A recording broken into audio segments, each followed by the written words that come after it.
My name is Henry Gilmore IV. I am a videographer and photographer on my business, G7 Media, out of Kings Mountain, North Carolina. I've been a business owner legally for about 3 years, but I've been doing media work since 2018. G7 Media is a media business that my father and I created, and the name comes from my last name being Gilmore.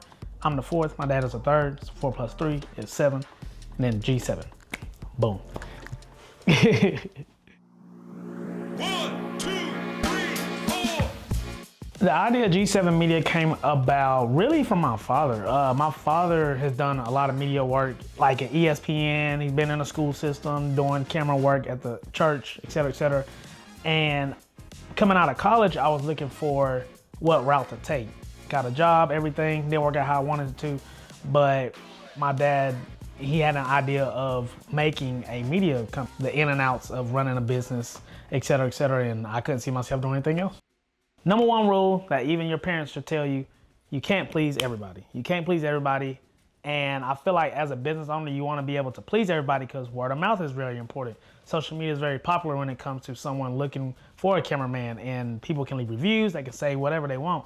So I'll say the biggest challenge is just making sure that your client's happy, but also make sure that you're happy as well. Then of course, I mean, business goes up, business goes down. Sometimes you're making a whole lot of money, get a lot of clientele, sometimes you don't. But you have to know if you can be content with that going in. And then there's a few other challenges, but I'll say the biggest one is just making sure everyone is happy and content, but also that I'm having fun doing this. You can really get caught up in the work and you're not even enjoying it. You're dreading doing the work. You're dreading going to a shoot where you should be excited. You should be happy. This is your passion. So I'll say those are the biggest challenges. I want things top notch. Think of it like you're going to a restaurant. Do you want to go to a restaurant and you heard the pizza is okay? Do you want to go to a restaurant and you heard this is the best pizza in the world? So I would rather go to the best pizza in the world. You want to make sure that client is coming back. You know, their kid to have a birthday shoot, you're gonna go shoot them and you never shoot them again. You wanna be able to, they can depend on you, they can call on you if they needing photo and video work. So maintaining high quality is very important, but also just being a student of the game. I go on YouTube all the time, look up tutorials. I go on YouTube to get inspiration. I go on YouTube to look at other people's videos, see what they're doing, see how can I put that into my business and my editing style. So you just gotta be a student of the game. You can't be the teacher, you gotta be the student of the game. Some of the lessons I learned working in this media industry is relationships are very important. Who you do work with is very important. Not all money is good money is a great rule of thumb to always keep. I've learned that you have to have fun with this too.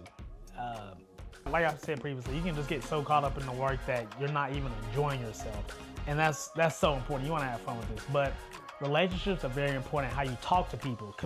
Just communication as a subject is very important when it comes to running a business, when it comes to really doing anything. If you want people to go to you, they need to know that you communicate well, that you do good work, that you're a good person. So you want to make sure your communication is top tier. If you're wanting to turn a video or photography passion to a profession in 2025, today's time, I've already said it before, you have to work on the communication skills. You have to work on the communication skills, and you can't be money hungry. And it's not about the equipment. You can shoot on an iPhone. There's so many things that you have no idea that's shot on an iPhone. It's not about the equipment. You don't have to go buy a $6,000 camera. You can use your $1,000 iPhone that you have right now. Work on the communication skills, and you have to believe in yourself. I cannot believe in you if you don't believe in yourself. I believed in myself. I worked hard. I used the resources that I could use. I've done my research, and I'm still a student of the game. So anybody can do it. I'm just a kid from Kings Mountain, North Carolina. Not from Los Angeles. I'm not from New York. I'm not from a rich family that I could just go borrow $300K from. But I definitely worked my tail off, and I'm still working my tail off.